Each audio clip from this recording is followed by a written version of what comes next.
મિત્રો ઘર ફૂલ પડે આજે થોડું ઘરકામ હોઈપું હે. વરસાદ ફૂલ પડે આવી જાવ ભજીયા ખાવા અને ભજીયાની પ્રિપેરેશન હાલે. હું લસણ ફોલું લસણ ફોલો આપણે બટેટાનું કામ ચાલુ હે. મને લાગે બે દી ભાઈ કામવાળીને રજા રહી દઈ દે. આવું નવું સારું કામ કરતા આવું નવું સારું કામ કરશે તો કામવાળીને જરી પગાર વગર નહીં મળે હા. એ કામ નહીં કરે જમવા નહીં મળે. સારું એ તો ઉતરે. ગરમા ગરમ ભજીયા બની રહ્યા છે.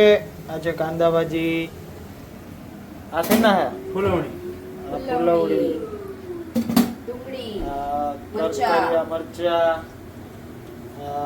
ચિપ્સ. હલો હવે આ ગોજા. જો આર્કિટેક્ટ હે ભજીયાની. આ કોન્ટ્રાક્ટર હે. આ કોન્ટ્રાક્ટર, આ થર્ડ પાર્ટી હે. લોટ આપો. જો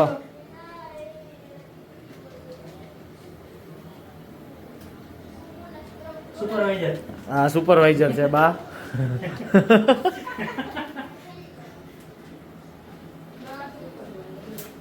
માપે નાખજો બેન.